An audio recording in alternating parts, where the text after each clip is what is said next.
It's only been a few videos since I last sat in this seat, recorded and produced a video, but those past couple of days have seemed like an absolute lifetime given the amount of videos that have come out in the month of May. But we're back in the seat today and I'm back doing what I love doing best, which is talking about Wrexham Football Club. And in the off season, we've got plenty of topics that we're going to be talking about. We're going to be talking about some international news regarding our players, and we're going to be looking at the latest rumours on top goal scorer from last season, Josh Windass, and what the future holds for him going into the summer transfer window, as we've seen a former club show interest in the 32-year-old. We're going to be discussing whether he'll stay at Wrexham, whether he'll go, the benefits of him staying or going, and we're also going to be looking at some news regarding the Carabao Cup for the upcoming 26-27 campaign. So it's going to be an interesting one today. Before we get going in today's video, you can probably tell it's hot in the UK by the fact I'm absolutely burned. It happened last year, but I was at a festival on the weekend and it said 21 degrees, cloudy, so just thought nothing of it. Was sat in the sun all day, didn't expect it, and I've just completely burnt on my face, on my arms, on my legs, so it's not ideal. If you are looking for the best Wrexham AFC content, it's coming your way on the channel.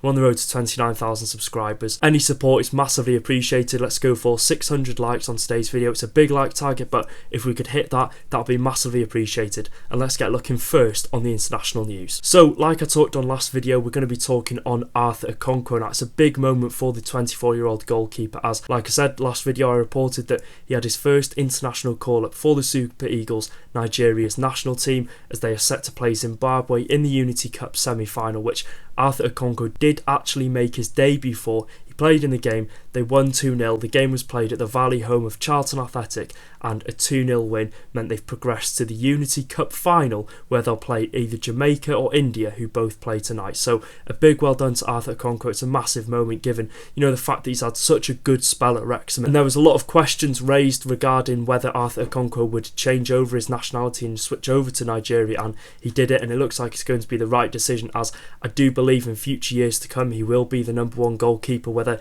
he'll lead them to a World Cup or not, we really don't know, but I think on the big stage, on the international stage, Arthur Okonkwo will continue to be a regular for the Super Eagles. Also looking for Okonkwo, it could set to be a really good month of June for him, as they're playing 2 friendlies against Poland and Portugal, which will be huge and valuable experience for Arthur Okonkwo, as he's going to be playing against some of the top players in the world. You're looking at Poland, you're looking at Portugal, with the quality they do have in their squad, he's going to be facing up against them. So hopefully Okonkwo will make a feature in both of those games and gain some valuable experience going into next season in the Championship. Talking on the Welsh trio next, and as expected, Danny Ward, goalkeeper, Nathan Broadhead and Kiefer Moore have all earned Wales call-ups for the upcoming friendly games against Ghana and away in Romania, where again it's disappointing because we should be preparing for the World Cup. These 2 games should have been warm-up games before we set out to the 2026 Summer World Cup, but it's not in this case. It's disappointing, but again it's still call-ups for those 3 players, and it's still them representing Wrexham's badge on the international stage for their country. So a big well done to them, and a big well done to Arthur Okonkwo, because they're players again that are representing Wrexham. And talking on the topic which you clicked on this video to see, we're going to be talking on Josh Windass. Now, journalist Ben Jacobs has exclusively revealed that Glasgow Rangers have made a fresh approach to bring Josh Windass back to Ibrox. No club-to-club talks have happened as of yet, and as stated in January, Wrexham have no intentions of letting the 32-year-old attacking midfielder leave the club. Now, if I'm to give my short answer on the situation with Windass possibly leaving Wrexham, my short answer is we cannot let him go. No matter what the price tag is, in my opinion, I don't think we should be letting Josh Windass go in the upcoming transfer window, especially not to a league that is of a fraction of the quality that we do see in the Championship. And we've seen the numbers that Windass has produced in the Championship.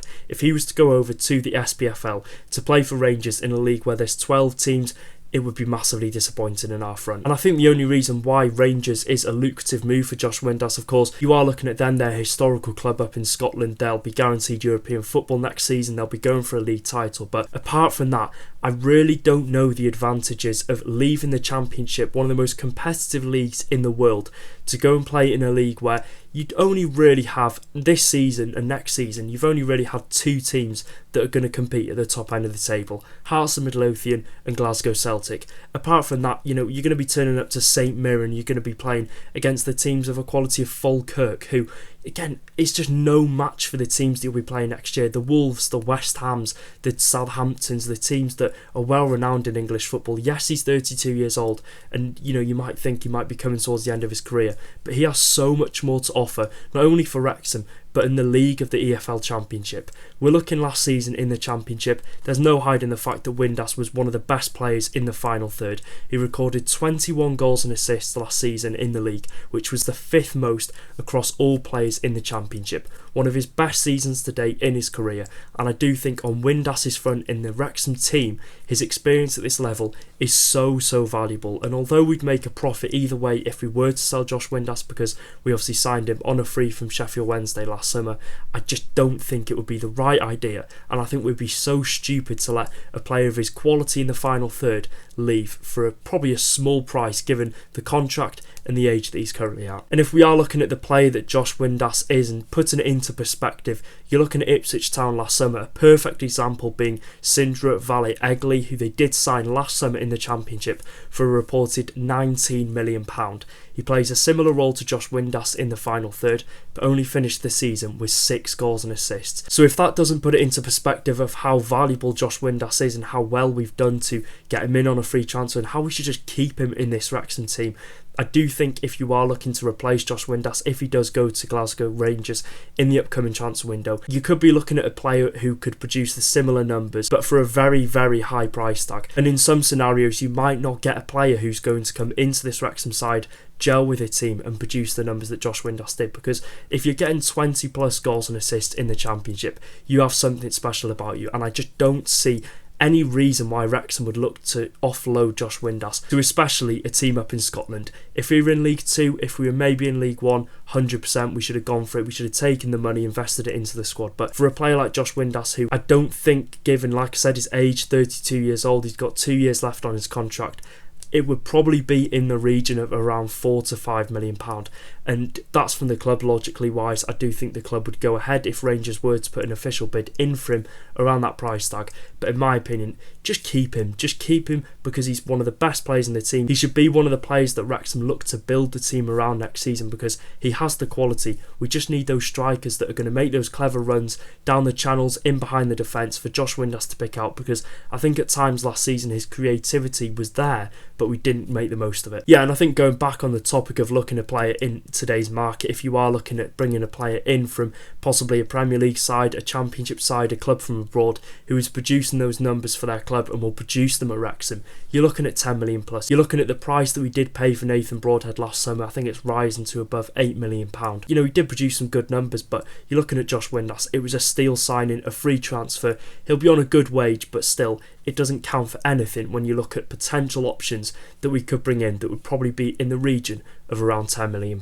I think the main thing with Josh Windass possibly going up to Rangers is the fact that manager Danny Roll is really pushing for this, and he would be a key factor as to why Josh Windass would possibly make a return up in Scotland, because as we do know, a couple of seasons ago they were together and Josh Windass had some really fantastic seasons under Roll at Sheffield Wednesday. They've both got a good relationship. Roll's a big admirer of Josh Windass, but we're looking at Sheffield Wednesday fans on social media.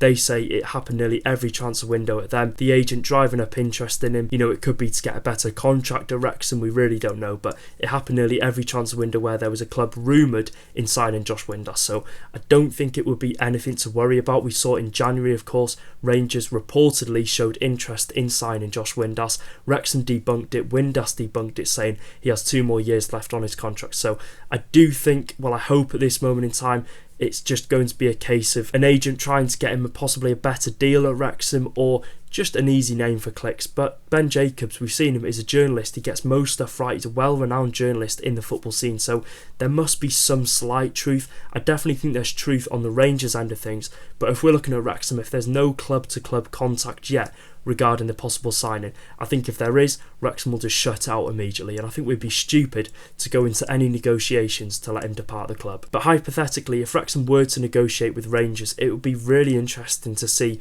what we'd accept for him, because like I said previously, 32 years old, turning 33 this year, 2 years left on his contract. I've seen some people say Wrexham would accept between the region of 3.5 to 5 million, and I've seen some people say he's absolutely priceless. So it would be interesting, and I think all we need to do for now is hope that he does stay, and all I want Wrexham to do on the Josh Windass front is announce a new 1-year contract extension, maybe give him a little increase in wages after the season he has had, and show other clubs that Windass is not for sale and he's Wrexham's. So finishing off the video with some Carabao Cup news. Now, I think the whole scenario with the Carabao Cup going into next season is not messy, but it's something we've not seen in English football before, and I think Phil Parkinson has come out and done an interview and has said the complete right things about it, because it is such an interesting scenario which we'll get talking on in a minute. But Parky has confirmed that he'll be utilising the first round of the Carabao Cup as an extra friendly match for Wrexham, as our last pre-season friendly away in the American tour in Philadelphia against Sunderland takes place just 1 week before the start of the Carabao Cup. The friendly takes place on the 2nd of August and the Carabao Cup fixtures take place between the 7th and the 9th. So it doesn't really give us long to come back from America. Obviously you'll have the jet lag, you'll be recovering from the time zone differences, you'll be getting back training, and I think a lot of people will be thinking, have we not learnt from our mistakes? Obviously I think the most notable one is being the start of our League 2 campaign, where we got absolutely pummeled by MK Dons the first game of the season. We were conceding 4-5 here and there, and I don't think the players had time to really adapt to it's small things like the heat, like I said, the time zones, the sleeping patterns for the players. So I do think Phil Parkinson will go out there and will play a very weakened team in the first round of the Carabao Cup, because yes, it's a priority later on in the season, but if you're going out in the first round, the second round, no one's going to be disappointed. Looking at our first round last season in the Championship, where we did face off against Hull City, we won the game on penalties. Only 2 players in that starting 11 went on to become a regular starter throughout the Championship campaign. So I do think it will be a good opportunity for him to utilise the players that might not get a regular start on a regular basis in the Championship next season. And I think the fact that the Carabao Cup is starting before the Championship season is a perfect example of the game being completely gone. So let me know your thoughts in the comment section down below. Do you think Wrexham should prioritise the Carabao Cup this season? Obviously, given the fact last year we got knocked out by Cardiff, but we did relatively well. I think we won 3 games to get to the stage, and we were just 1 win away from playing Chelsea. So it would have been interesting if we'd played Chelsea in the Carabao Cup and in the FA Cup. But let me know your thoughts in the comment section down below. Do you think it should be, like Phil Parkinson said, an extra friendly to give the players some valuable minutes before going into the campaign, or would you prioritise it? Because I think there's a lot of questions and a lot of factors where Wrexham need to put in place, because it's a very short turnover from jetting back from America and starting in a really important Championship season. So that is it for today's video. If you did enjoy, make sure to drop a like, make sure to get down there in the comment section down below and let me know your thoughts on every topic I've talked about on today's video. Make sure to subscribe, do all that good stuff. If you would like to support the channel further, it's the first link in the description down below. And until the next one, take care guys, up the Championship Reds.